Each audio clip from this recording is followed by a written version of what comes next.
Hello, and welcome to another episode of the Built for Growth podcast. My guest today is Philipp Samor von Holtzendorff-Fehling. Philipp is a coach, conscious entrepreneur, and energy healer, and the founder and CEO of Leela Quantum Tech and Quantum Upgrade. But I want you to keep something in mind. As you listen to Philipp speak, you will realize he's a very connected person in a multitude of ways. But please keep listening because he wasn't always this way. Actually, he was completely the opposite. And I loved hearing the polarity of his evolution. We also took a deep dive into the science behind Leela Quantum Tech because I know that energy fields and work, it can just be something that's difficult to grasp. I get it.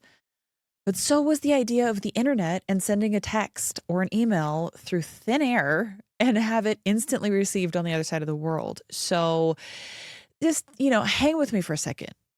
I feel like with over 40 plus placebo-controlled studies and research projects, I just truly believe that this information is transformative. So, as always, thanks for listening.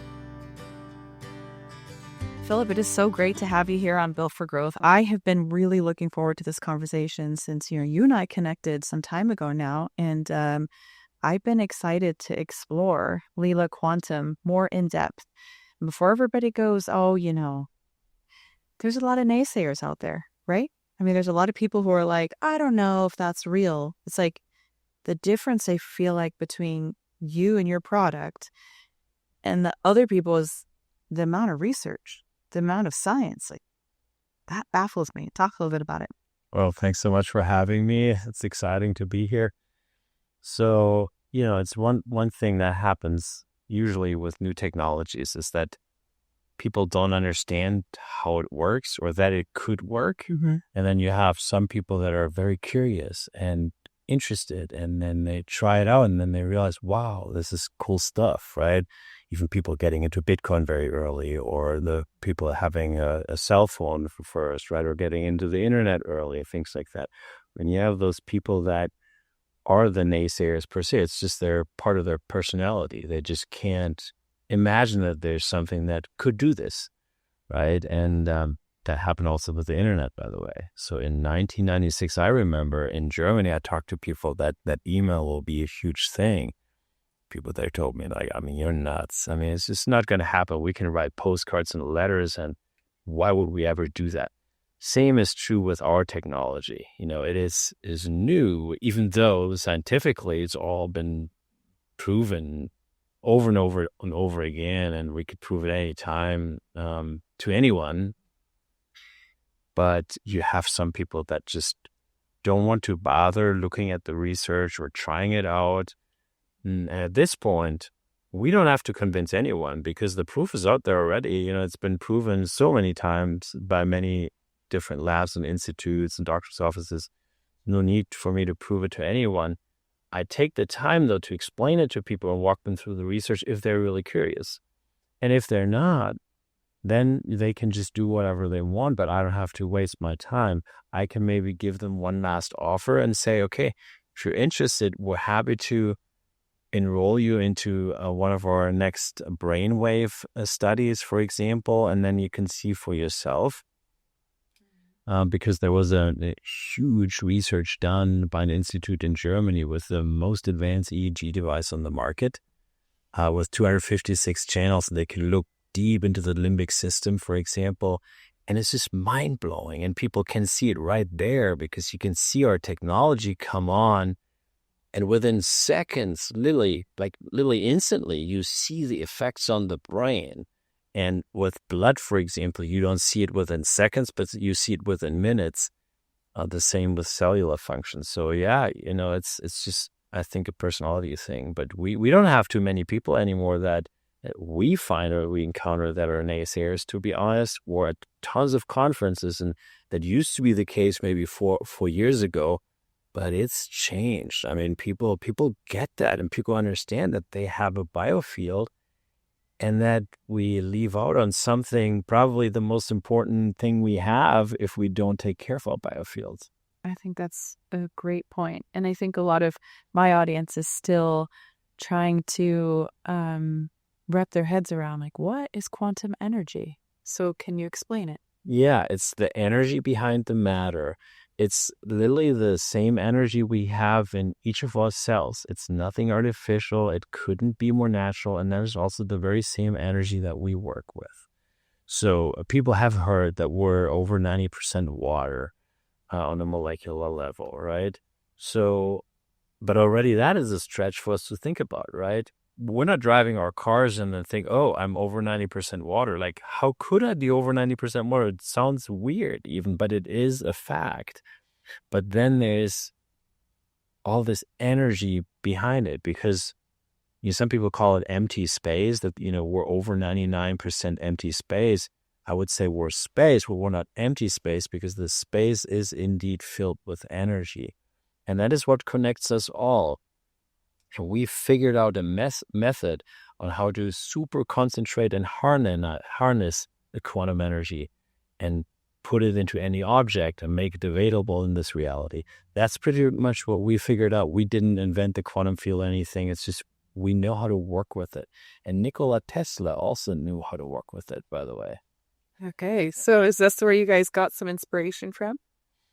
No, we didn't actually, but we love his work. So our technology is completely different from Tesla technology. And then also he worked a lot with electricity, which we don't focus on that at all. But he had the same understanding on how to vibrate the ether, how to make this energy available. Also, how reality works, right? He would have told you, if you want to find the secrets of the universe, you need to think in terms of energy, frequency, and vibration. And it couldn't be more true. And for some of the people out there that are still a little skeptical, we're moving into this era pretty quick right now. And Einstein told us already that the future of medicine will be the medicine of frequencies. And the future is here now. I don't think personally that frequency medicine will replace all the rest, but it will play a huge role, way, way bigger than people think right now. And that is, what we saw in the digital age as well, right? So once you have these things that work and are convenient and help and make life better somehow. I mean, you could argue about that maybe with the internet, if it made life better, but in a way, it was something that society really wanted, right? And then things get adopted very, very quickly. And you see that with AI right now. Also, it's one of those next technologies. Now, the benefit with the quantum technology and frequency medicine is that it is actually inherently beneficial. So that is the cool thing about it. How would frequency medicine work? Mm-hmm. It's relatively simple because we are energy at core. So what we need is, in order to bring our system back in balance or out of balance, it can be done with frequencies, because any frequency we interact with, whether that is 5G, 4G, whether that is someone sending us hate energy or someone sending us love energy, that makes a difference to our lives. Now, if you eat a vitamin C pill, it goes through the digestive tract, but what ends up in the core of the cell is not the vitamin C physical substance, it's the information of the vitamin C. So with frequency medicine, you can bypass that and make that frequency, that vibration of the vitamin C, available to your biofield, and then it gets adopted. That's pretty much how it works. Another interesting, so because most people don't know how this reality works, and that's kind of key to understand this whole thing. Most people think we need to make all these changes in our life in the outside, change our girlfriend, change our job, change our house, whatever, change the car, and then I feel better and I have a better life.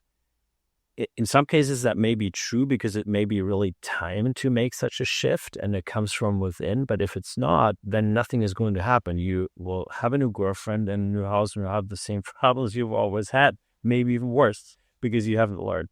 You need to change your frequency in the inside.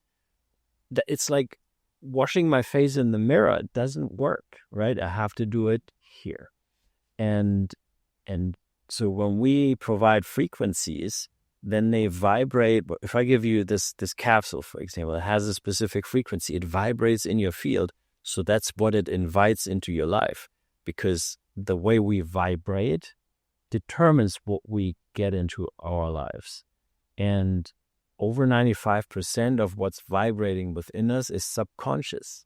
So we don't know what's vibrating in there. Maybe, I don't know, like if I had a bad childhood, for example, and I got beaten up as a kid a lot, then a lot of that stuff, this trauma, is vibrating in my field. Maybe because I'm not worth it, I'm bad, all this, right? My mom used to say, before she'd done a lot of work on herself, I must just walk around with a kick me sign on me. I don't know what it is. And it tried to explain in my understanding of why I thought that was. And it's like, Mom, it's like this energy that you have about you that kind of puts you here, and people are seeing you put yourself there, so they put you down there too. And they just don't value the energy that you're bringing. And she resonated with that, and she thought about it, and she molded over, and she worked through some of her childhood traumas, and she really has done a lot of work on herself. And now she says, it's so interesting, the people that I now draw to me than the people I used to before. And it's just by changing that kind of way that she is inside, which then changes the way she presents on the outside, which then changes the way that people interpret her energy when she walks into a room. 100%. That's exactly it. And so Dr. David Hawkins, he wrote a book that was called Power versus Force. It's a great, interesting read, especially as an audiobook.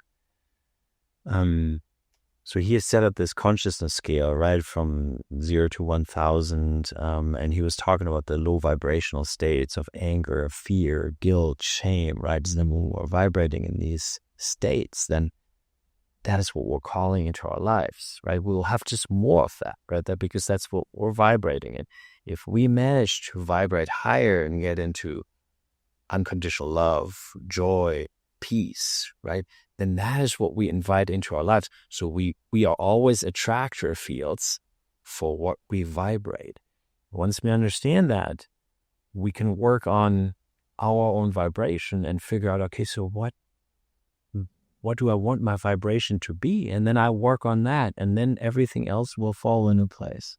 Yeah. I just did a speaking engagement this morning, and there was a life coach there, and he said, have you thought about being a life coach? And I said, a little bit. I've thought about it. And he said, you should do it. And he said, the energy that you bring to the room, and he was just telling me, but it was, again, that draw of energies, right?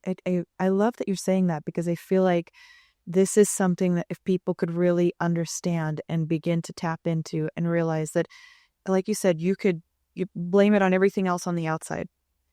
And if you haven't done the work on the inside, if that hurt child's still in the dust somewhere behind you, it's like you have to go back and collect yourself. You have to become one with yourself. You have to have that spiritual and self-connection. And for me, that's been a game changer, to really understand what it means to be one with yourself, which is always a work in progress. I think I'm still working on it every day, but I'm so much more fulfilled in what I'm doing because I have a reframe, and I do feel that like an energy shift within myself. Yeah. That's exactly it. And yeah, it's true also. It never really stops, right? There's always something we can transform or heal within us, right? And once the big things are healed, then some other things show up, or maybe another big thing, right?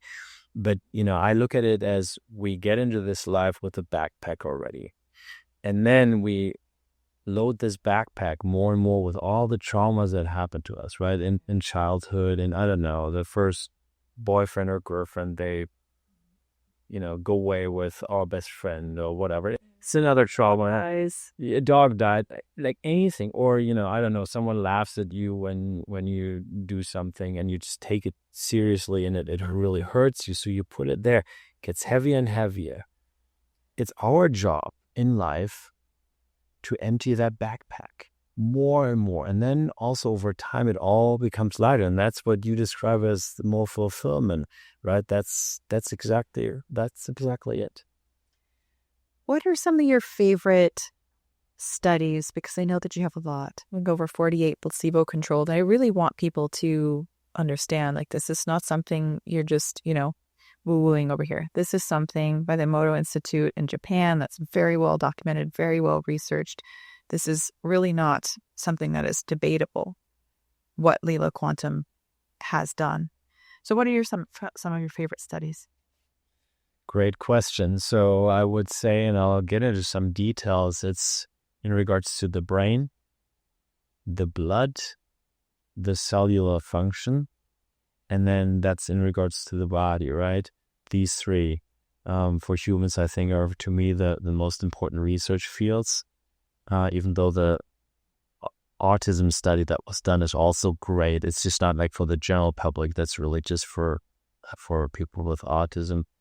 But then one study that was done with 30 dogs, 15 in the control group, 15 in the treated group, randomized and double blind. I think that's our most important one for pets, that was done after many years of testing and experiments. And then the last research area is the water area, because that's quite relevant, because you can improve water with our technology and everything that contains water. That's why it's so interesting also for humans, because we're so much water. But any food, any raspberry, any vegetable contains water as well. That was the Emoto Institute study, but then a chemist, some people then also said, okay, well, that's not scientific enough for me. And we're like, okay, so what do you want? We need something from a chemist. Okay, so then a chemistry lab in Germany ran the redox potential study. And we don't even have to get into details what that is, but you can measure the redox potential of any substance, and they measured it with water. What does redox mean? It means basically the potential on how to oxidize. Yeah, that's basically it. Okay. And it can change when you expose the substance to something, or it doesn't. If there isn't an effect, it wouldn't change, right? So, and they looked at water, I think, 12 times on different days, and each time when they put the block in the water in the block, one of our blocks, the redox potential significantly optimized to the point where the water was so much better than it was before, and also healthier. Now, the Biohacking Institute in Tallinn in Estonia just ran a randomized double-blind study on water, which will be published in a journal in the next 2-3 months. And they literally wrote in there, and it was so amazing, the findings that they had. That was with the super block. That's our biggest block currently. And they wrote that if they extrapolate these findings, it basically means that the body moves into homeostasis because of this water, right? And also it has a positive impact on bodily fluids that move in between the cells. I don't know exactly how they wrote it, but it's quite significant. Now, coming back to these other ones, brain, blood, cellular function, right? That's what are our bodies made of, and what do we need to take care of? Obviously, it's the blood, right? It's everywhere. And there's a method out there that people in the US, some of them have heard about it, but dark field microscopy or live blood analysis is the best method to look at your blood in real time, because you see reality. So under a microscope, you see the blood cells, the red blood cells, the white blood cells. So it's magnified and illuminated so you can see it. And in real time, you can see what happens. So if you expose yourself to some toxin, for example, you take a shot with toxins, as an example, you would see that. If you, drink dirty water versus clean water, you can see that in the blood, right? So I didn't actually know that. Yeah. Like a dirty water versus clean water, or Yep. Imagine if you drank an alcoholic beverage or whatnot, you would see that in the blood. And Yep. What does the blood do when you do bad things, like drink toxins, and can even think of like sodas, I would imagine, all kinds of things. What does the blood do? So I can tell you more specifically now in regards to electromagnetic fields, which, by the way, I used to be the vice president of T-Mobile in Europe, running 14 countries, and then also VP at T-Mobile US. So I claim I know a little bit about electromagnetic fields just in general, but I also know it because of my job now is this last several years of research about the health side of it. So in these gold standard studies that were randomized, sham controlled, and blinded with our technology, they tested a test person in a Wi-Fi free environment. You see a regular type blood, so the blood is not really clotted. It's not, depending certainly on the test person a little bit. But on average, you see average blood. Then they expose this test person to Wi-Fi. And within 10 minutes after, you see stage 1 and stage 2 of blood clotting. And I can send you the pictures also. Maybe we can, put them up for people to look at. But it looks super unhealthy. It's little blood clotting. So it's these money rolls. Like stuck together almost, yeah. And you don't have to be an expert to say and to feel how bad that really is. And that exposes you to a high risk of heart disease, stroke, heart attack, things like that. Your white blood cells tend to get paralyzed by electromagnetic fields as well. So white blood cells are part of our immune system. So we need that. That's our army, So they get paralyzed. Then you see a lot of other things, but that's the main thing, the blood clotting, right? And the paralyzation of white blood cells. Then you turn on our technology, even though Wi-Fi stays on, and within 10 minutes, you can see in the blood that there's a complete reversal of stage 2 and stage 1 of blood clotting. And then I would say about 60% of the cases, the picture after 10 minutes, even though Wi-Fi is still on, is better than the before picture where Wi-Fi was turned off. Wow. Okay. And when you say turn it on, so I know that you have two companies that were mostly focusing on Leela Quantum, and because it's like a physical, people can touch it, hold it. We're wearing it. The Quantum Block, I have them in my house, love them. But Quantum Upgrade is the subscription service. You just turned it off for your dog. Your dog's sitting over there peacefully. Like you put like a calm mode. That's correct. For your dog, and just like chilling. And she wasn't a second ago. Like when the door was open, she was like wanting to leave. It was like go explore, and now she's just like zonked out. So which one for this study are you talking about? Did they bring a block in, or did you turn on the Quantum Upgrade? It's been indeed studied with both, but since we're focusing more on the physical products today, so in that case, it was tested with the blocks. At first, the studies were done sham controlled, where you had like one block that looked exactly like the other, but just one was infused with our technology and with the quantum energy, so that the test persons don't know which one is which. Yeah, and even what they're getting, right? It's because there can be a placebo effect if you just have one device, right? That's why we always go the step to say, okay, it must be placebo controlled, in this case, or sham controlled, that's how you call it. So they got the block and put their hands inside. So that was the first studies that were done in regards to that. And we knew already that the blocks have a large field, a large radius, so that it wouldn't be necessary to put the hands inside, but just be somewhat in proximity. So then the subsequent studies with the blocks were, the block was then just in the room somewhere. And then another one was in the same building, but not in the same room. So they didn't even see it, right? And it always worked. It's just when you put your hands inside, it works a little quicker and it's a little bit stronger, but it still is able to neutralize the negative effects of electromagnetic fields. Wow, that's amazing. Why did you feel like the science was so important? Because there are other companies out there, right, selling quantum energy. Mm-hmm. Yeah, well, so the ones that don't have the real science and the real studies, those are the ones you should definitely avoid, right? That's the like quantum cornflakes type of companies, right? Just call it quantum because it's just a fancy word, and there's no quantum. They don't even know what quantum is. They can't even infuse anything with quantum energy. They don't even have any technology to do that, but they still call it quantum. So just be wary. Watch out. Just look at the science. Look at the the studies, really, right? And also don't be fooled by just a simple before and after picture, just because there's someone that sells you a grounding mat, which may be great. I'm not saying anything negative about grounding mats, but usually those people, they show you like one before and after picture they did with dark field microscopy. Wonderful, beautiful, but that doesn't say anything whatsoever. I can create that any day and just make sure I get a nice before and after picture. No, it needs to be a real study, and it needs to be placebo controlled. And ideally, you have a lot of those to show and to prove that what you do is right. And we put so much emphasis on research early on because we knew it's something, we work with something that most people don't understand. It's, like Wi-Fi, it's invisible to them.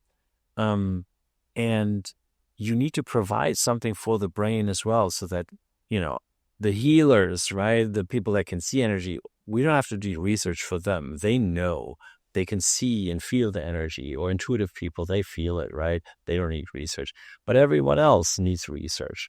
And we also wanted to be able to make claims, right? Because just to say, okay, this is great, this improves your biofield, that's a nice claim, but if it helps with optimization of the blood, or with, I don't know, more rapid cell recovery as an example, I want to be able to say that, because there are people out there that could use that. And for them, it would be great if they heard about it, because this is non-invasive, right?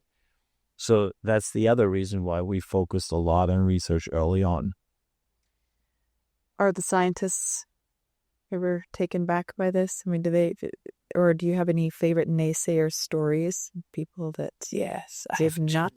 Two of my favorite stories, really. Dr. Beverly Rubik. I wouldn't say she was a naysayer, really, but so she's one of the 3 top experts in the U.S. in regards to dark field microscopy. And someone reached out to me at some point when we, at that point, still had just before and after testing of dark field microscopy. To be honest, that's how you get started, right?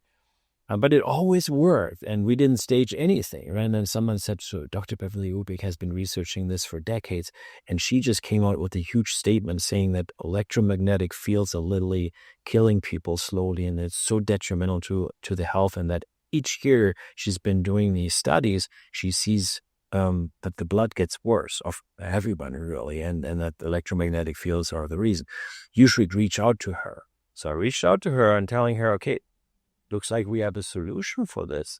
And she said, well, it all looks nice and everything, but I don't see that you've done a gold standard study that really proves that. And I said, well, what do you mean? And then she said, well, you have to do sham control, blah, blah.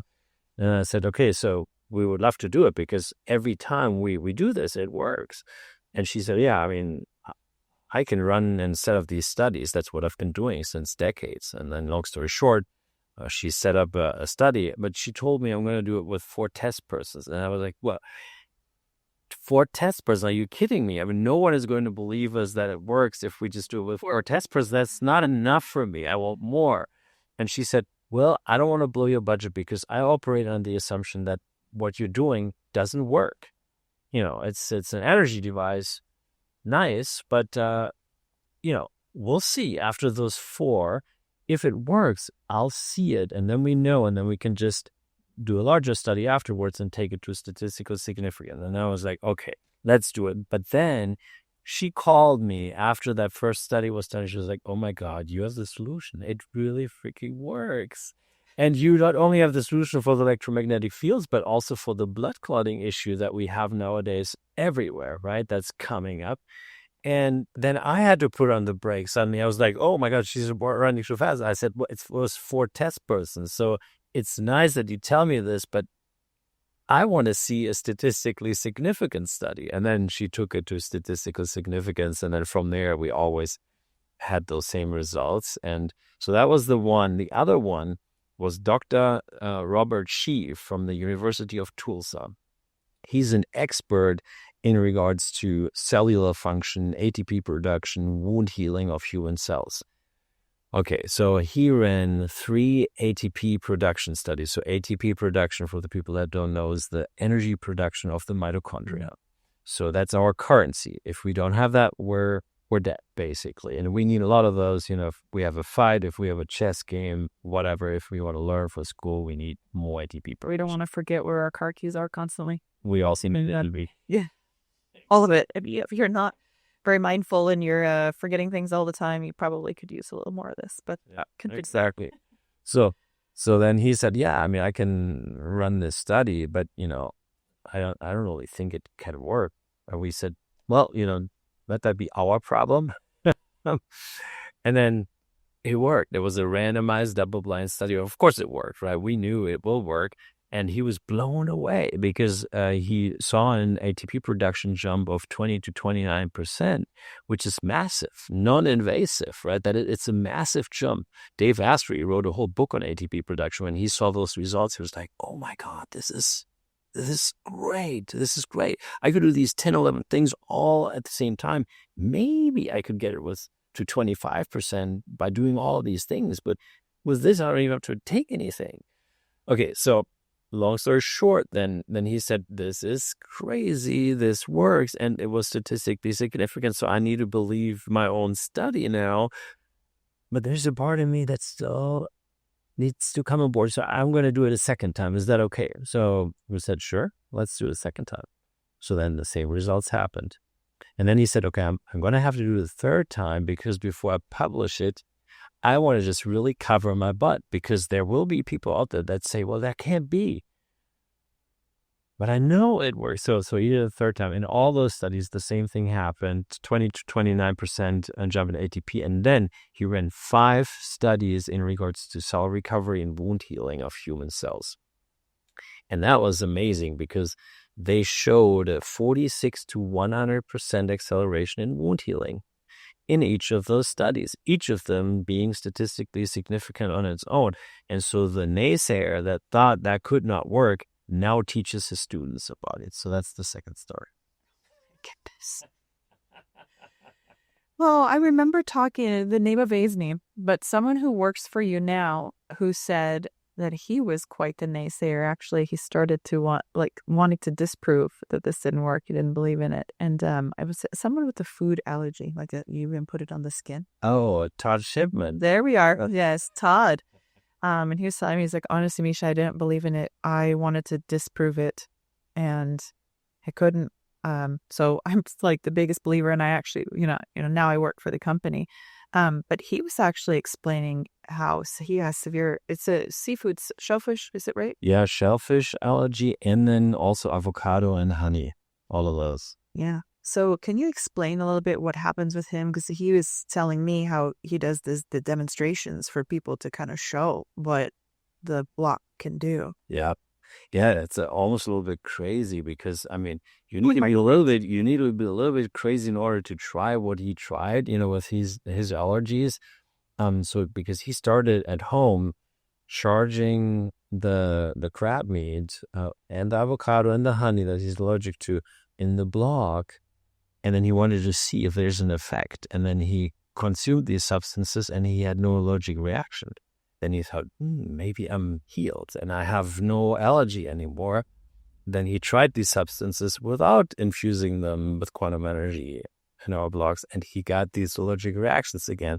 They're like, But then, so he tried it again, infusing, and again, no allergic reactions. So we took it a step further then. And Ian Mitchell, from Wizard Sciences, an absolute brilliant scientist, he had the idea, well, we could just demonstrate it at Dave Asprey's Biohacking Conference live on stage. And how we do it is with a derma roller. We'll just put crab meat in Todd's left arm, and then we'll charge it, the crab meat, in front of everyone in the infinity block, and then we'll put it in his other arm. So, yeah, we did that. I felt like I was being in the circus a little bit, right? Because when he was telling me about it, I was like, this can't be real. It is crazy. And we still have that video up on our Quantum Power channel on YouTube, so everyone can look it up, right? There were over 100 people in the room, so they put the crab meat in here. It got itchy, got red, like almost kind of like blister type of development in there. And then, we waited, I think, 5 minutes at the time. Nowadays, you just need 3 minutes in one of the strong blocks. The crab meat was in there. They put it out. took it, put it in his other arm, no allergic reaction whatsoever. You just saw what the dermal roller did, and that was it. So now when he puts this in the quantum block and charges it, essentially he can eat Yeah, this. you can tolerate it. Yeah, and so there have been 2 pilot studies. So by the way, we're not claiming that this happens to everyone at this point. We're saying don't try this at home, please. Love this specific application, at least because there's too many food sensitivities and substances and all of that, and we need to at some point have enough data, right? So to provide more guidance. However, it's been reported widely in our private Telegram groups. I mean, there have been probably over 50 people reporting the same things, right? Whether they had a lemon allergy and now they can consume lemon juice and whatever. But there was a clinic in Munich in Germany that ran 2 pilot studies, and they showed a 55 to 85% reduction in allergy and stress response of the human body when the substances got charged beforehand, before consuming them. So that indicates very clearly, what Todd has seen. It also shows, by the way, they did see 100% reduction. So maybe it's just for Todd 80 or 85%, and that's just enough to not feel any reaction really. But it's quite massive, and it also is true for sugar. So I'm, I love being in Las Vegas because I can eat amazing desserts here, for example, and steaks. But yes, the steaks are good for it too. so I love dessert. That's my only unhealthy habit, really. That I just Where do you go here for? What's your dessert spot? Well, I mean, I think my favorite place here to eat is probably Prime, the steak restaurant in the Bellagio, for the steak and the dessert. That's probably, I don't remember what they had. That's Beautiful. Yeah, That's nice. yeah, it's probably my favorite. But there are a lot of options. Anyway, though, it's not good for you, right? Other than maybe you feel good for a little bit. Bring the block to the restaurant. We have actually done that. So last time I was at the Prime, we were there with Todd was there too. We were, I think, 8 people because of a conference. It was my team, and we had a big block there, and we charged all this stuff. That's what we do. But anyway, so you cannot be allergic to sugar, but you can have a stress response, which everyone has a stress response to sugar. And that lady in the clinic showed, I think it was a 65 to 85 or 95% reduction in stress response. So when you charge chocolate or sugar in the block. And so I just do that. If I get Uber Eats or something, I just put this stuff in the block. And why shouldn't I, right? Yeah. Why shouldn't you? It seems to make a lot of sense to me.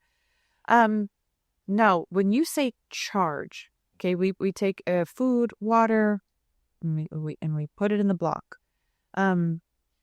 Is charging, does that loosely mean changing the vibration that this is operating at, whatever it is?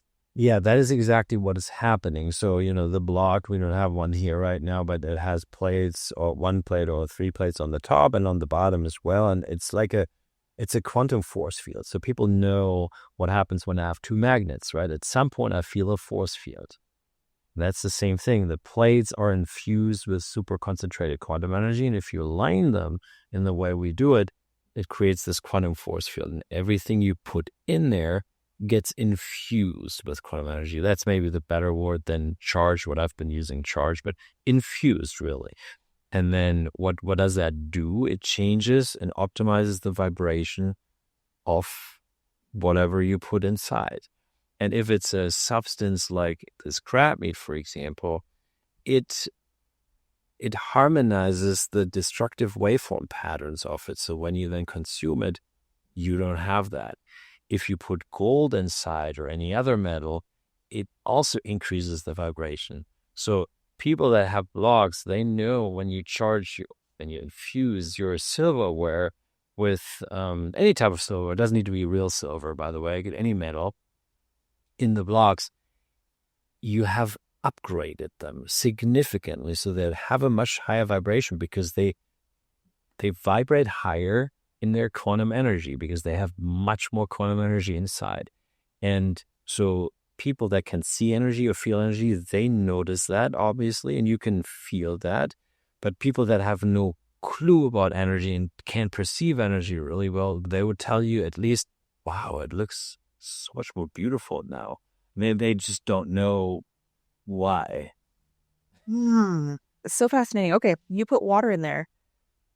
What does it actually look like? How do you measure that the water is different or changed or charged or infused? Yeah, there are different methods to do that. So we don't do that ourselves. We don't even have any of such testing instruments. So we talked about the redox potential. That's a relatively cheap way of testing that any chemist could do. The exact method on how the Bion Institute tests, I don't even know. I'm sorry, I'm not probably our research manager would know exactly how they're doing it. I can tell you more about the Emoto Institute though. So Masaru Emoto, he was the pioneer in the world really to figure out that you can change the energy of water, and he figured out a way on how to visualize that. And the way they did it is they froze the water, and they still do that today. So you can freeze the water, and then I think with a special camera, they can sort of like zoom in and see crystals, detect and capture crystals in the photos. And you can see, because if there's a hexagonal structure of the crystal, that is what you want to see of the water, then that's what you want to see. And as an example of what happened with our weakest block, the quantum block, it's the weakest device we have, already over 3 years ago, they found that the block was able to change water from having one beautiful crystal to 5 beautiful crystals in 3 minutes. And in their world, that is massive. It's so massive that they called me afterwards and asked if they could resell our products in Japan, which, I mean, I was, very happy to hear about that. And I had never expected that because they had never done that with any other product line before. What inspired you to go on this journey? Because I found it interesting that you said, you worked for a cell from T-Mobile. Yeah. So it's like you're kind of selling people EMFs on accident, right? I mean, you didn't really know, but if you think about it, now you're like, I've got something to help out with that. Sorry about it. But how did you make this transition into this, and what made you a believer in this too? Because it sounds like you were leading some of the research along the way, but obviously you must have had your own experiences. Yeah.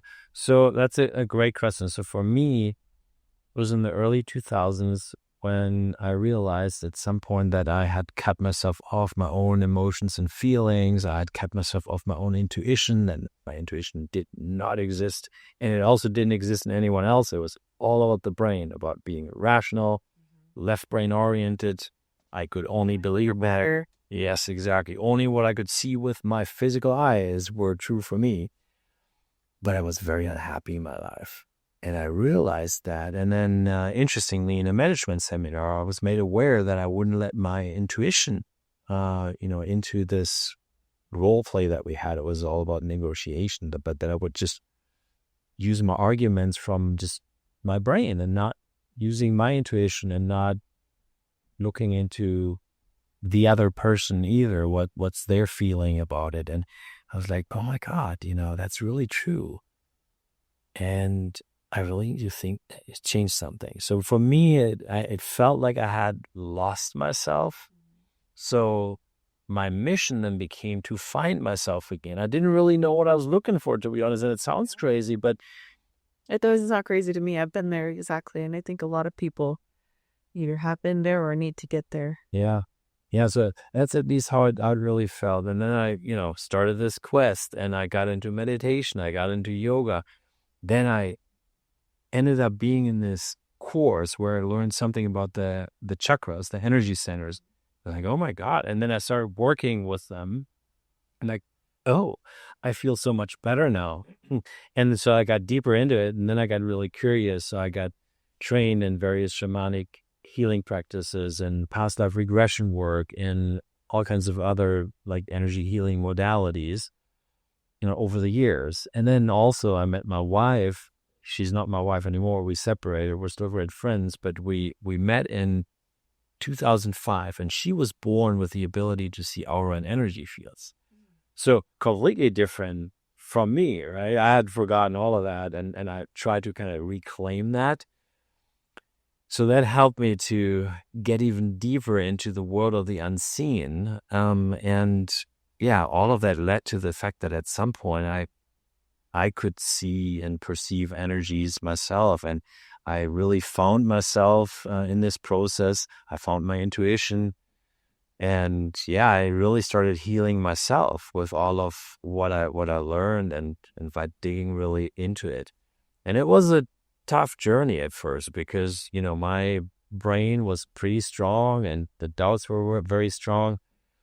Yeah, but I went through all of that. And then I got to know some of the most amazing healers in the world because I was like, if that all works for me, and then there are good healers, not so good healers out there, and there must be exceptional ones out there. So I started the search for them.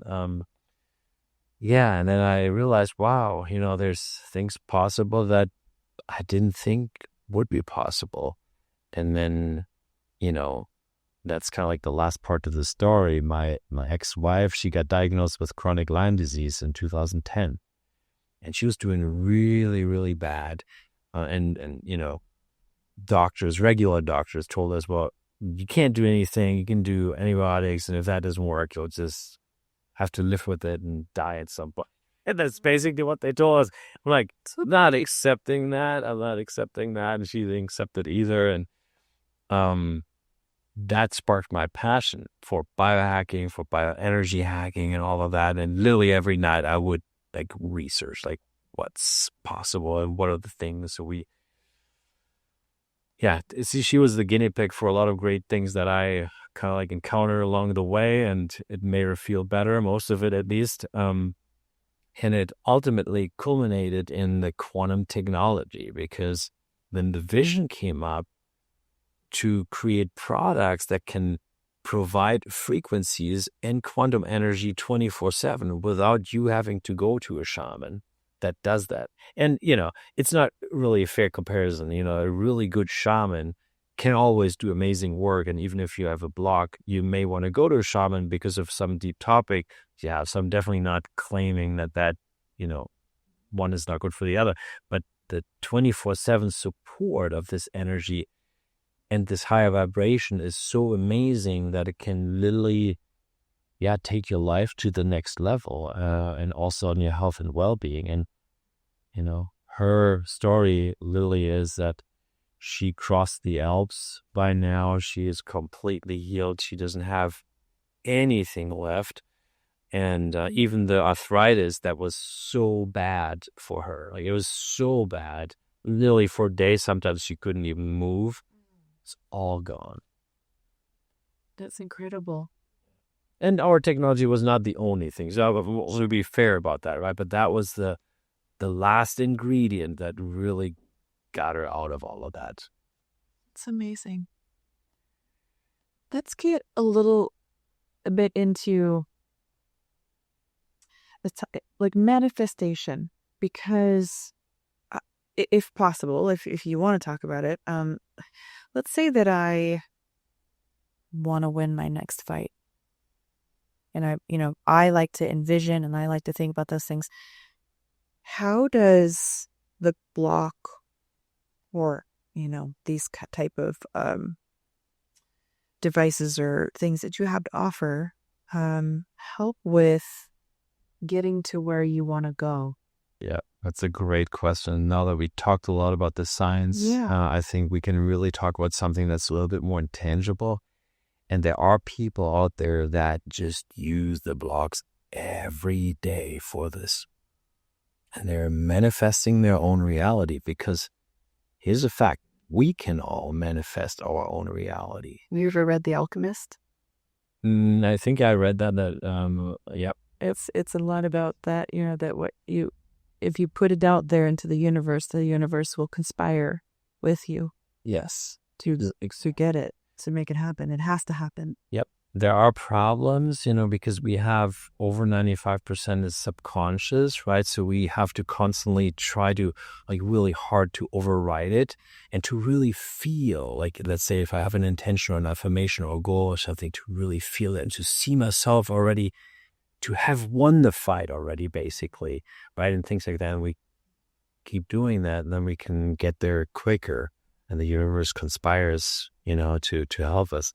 Now, the quantum field, the super concentrated quantum field that block offers, helps on two levels. First, it helps in your own system that whatever you want to manifest, suddenly out of all the things vibrating within you, suddenly it gets more significance. And it sort of like bubbles up to visibility. And then, then it vibrates in your field. I'll tell you in a second how you can do that with the block. And then it also brings significance to it in the morphogenetic field, which is basically the whole field we're all connected with. And so one thing is you could literally take just a blank piece of paper and write down your, I win my next fight. Yeah, if that's the goal, for example, and then you put it in the block and you just let it sit there. You could then take a little bit of aluminum foil and put it inside the block with the piece of paper. And by the way, when you write it, feel it, right? Don't just write words like empty words. I feel it. Put the aluminum foil in there as well for, 30 to 60 seconds. Then take a piece of that out, fold it, and put it into your capsule, because the capsule you wear, wherever you go. And then that vibrates in your field. That very frequency vibrates in your field without you having to consciously think about it. So that is one way of doing it. And here's something interesting. Why the foil? Is metal hold the charge better? Yeah. And, you could take a titanium bead as well, for example, right? But foil is just easy and accessible. But and you can stick it in there easily. Yeah. As opposed to like paper or something. Different paper doesn't work. Well, it's not correct. It would still work, but not as well as the... Okay. The metal just, holds the charge. And how long do these things? Like if I put my water bottle in there in the morning, and I come back to it like at night, like I put it in there for 1 minute and then I come back to it that night. Does the water still have this kind of charge to it? Or? It should. It usually lasts at least 6 to 12 hours, and it depends a little bit, do you take it right underneath a 5G tower or not? Right? There's different... Yeah, so there's little... Okay. Yeah. But here's one interesting thing that I learned just new in Germany. Because there's a neuroscientist in Germany that has done amazing work in regards to manifestation. And by the way, we're going to collaborate because he's also invented a pretty cool technology. I have to tell you offline about that. That's pretty awesome. But he found out that if you ask the question, it is much more powerful. So you ask, why am I the winner of my next fight? Or why have I won my next fight? So, and you make it a fact, but you ask it as a question with the why. Why do I have the perfect dog or whatever, right? Whatever you want to manifest for yourself. Why am I in perfect health? Right? When you're not healthy, right?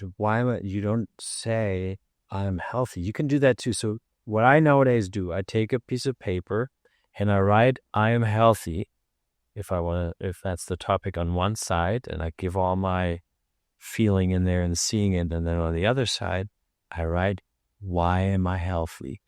And then put it in the block and do it that way. And asking that question is more powerful even.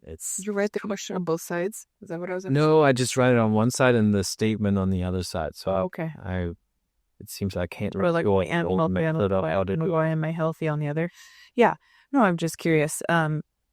Okay. What about people trying to manifest things that are not good for other people? Yeah. So there are limitations to manifesting, and there's actually basically just two. One is the universal flow. There is always a universal flow. And if it's not in the universal flow, it's not going to happen. And if it's not on your soul plan, it's also not going to happen. Right, because there's been plenty of times when I've tried to manifest and, winning a fight and whatnot, and it just didn't happen. And that's okay too. It doesn't mean I put any less energy or love or desire into the outcome of something. But now I have realized the outcome is actually not important. It's the effort that I put into it and the things that I learn along the way. It's not really so much about that destination. There's not a stopping point either way. It's just another opportunity to grow and to learn and to change and have opportunities to recreate a new future based on this information that I have. Win or lose, it's information. It's an opportunity to grow. Exactly. That's so true. I mean, I had something like that. I made it to number 1 in tennis in the men's 50s in the US last year. And then my last tournament, I played in December. I made it to the final and played in the final, and it was in the Florida heat. And I played for 3 hours. And for someone that's not a pro that does that like all the time, 3 hours in the heat is quite a lot of running in a tennis match. And I lost it in 3 sets, like barely. Like, and that's certainly like you feel like, you were almost I had him already. I won the first set. I was up in the second, all that. Then I had 20 minutes break, and then I had to play the doubles final as well, and that lasted also 3 hours. So I had 6 hours on the court in this Florida heat, and the same story. We also lost it, right? And I was like devastated at first because you just don't feel good after that, and I felt quite exhausted too. But oh my God, it still like just helped me so much to gain perspective and also to look at even other things. And, I don't play tournaments this year because I don't have time for all this extra travel. I already travel so much. But when I turn 55, I'm going to be back on that tour. I'm pretty certain. And I'm going to do some things differently. And then I'm upping my goals also because I only made it to number 11 in the world. So I want to be in her top 5. So I don't know. It's just, but at the same time, it's not like I don't have to win it. It's just, it becomes the journey again. And it needs to also be fun. I feel, at least for me, it's you need to have some joy in it as well. Yes. So the limitations, you said that there was can you list them again? It was like the limitations if you're doing something like it's like you're trying to be. The soul plan. That's not on your soul plan, and then the universal plan. Right, has to basically conspire or not conspire. Yeah. Okay. This is all so interesting. So if something happens that we want it in a different way, right? Then even more we need to pay attention, because then there is a learning opportunity. There's something, right? Or there's something we didn't know, and now we know it, and now we can apply it. I don't know. Well, it's true that we learn more from failure. And I don't even just mean that, in life and metaphorically. And I'm literally talking about if you're practicing something, and let's say you're learning to sew. I was sewing today, by the way. So, and you're doing this right, and then you prick yourself in the finger on accident. Like that moment of failure or doing it wrong is going to teach you more than if I had done it for hours and hours and hours right. Something about the way the brain reforms when you make a mistake. Just like when I'm on the mat and I'm learning a move. If I do it right, it kind of just passes. But if I do it wrong, all of a sudden it's like, cues your brain to like, wake up, pay attention. You got to fix that. And that is literally the beauty of doing things wrong, is it's so important to learning. And it actually teaches you faster how to get where you want to go through what we consider failure. And so it's such an essential part of learning. Yeah. We have to do it. I love that you look at it that way. Yeah. Yeah, I just wouldn't learn well if you don't fail. So we got to celebrate the failures a little bit, right? It's easier done than said. Yes. Oh, so good. Is there anything else that we should know about quantum energy, about Leela Quantum? Well, I think in general, if there's anything you want to take away from this, at least what I can contribute is start thinking in terms of energy, frequency, and vibration, and realize somehow that your energy and frequency to begin with out there, because it's so needed nowadays, and times are shifting. Also in regards to AI, for example, my personal understanding is that AI will kill so many jobs in the next few years that most people have no clue that this is going to happen. And then there's going to be the big question, where's the value of humans? And I tell you what the value and the specialty really is of us humans is because we're consciousness.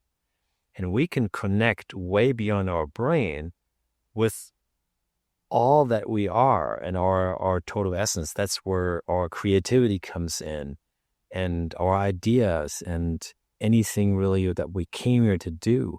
And that's what we want to connect with, because AI will never be able to do that, ever. You answered my question. I was going to say, do you worry about AI ever getting to a point? Because there's always this talk about, could AI ever have a consciousness, and that's obviously that's a scary thought in itself. But I think I'm with you in that there is always going to be some degree of consciousness that is going to separate us from AI, from a robot, from a machine, something that cannot never tap into that energy circuitry. Yeah, so right, and we're so powerful, and we're constantly made to believe that we're little me's that don't know anything and can't do anything and are nothing. That's the narrative out there, right? We just listen to that. Well, we're the opposite. We're so freaking powerful and magical, and we need to reclaim that again. Really, that's been one of my visions that I've had for a long time. That I really felt at some point, that was after I kind of got out of this being so disconnected. It's like, oh wow, it's really, people need to find again where they have their joy, what brings them joy, and then do more of that. And with that, I don't mean pleasure. It's not like, going to a party and get drunk. That's not at all what I mean. It's like, you talk about fulfillment. Yeah, what activity? What is it that I like to do? I like to help people. I like to maybe do this, do that.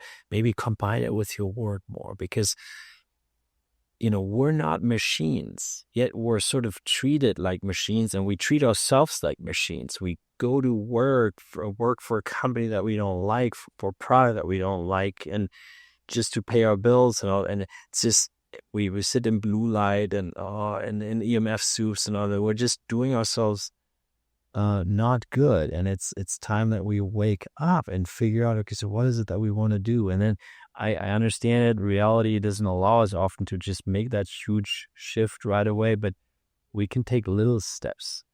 And I think it starts with checking in within. That is the key. That is what I want everyone to know. It's beautifully said. I love closing on that note. Thank you so much, Philipp, for today, for really explaining all of this top to bottom, and then also sharing your personal journey and your insights. I think the listeners are going to love it. Thanks so much for having me. Thank you.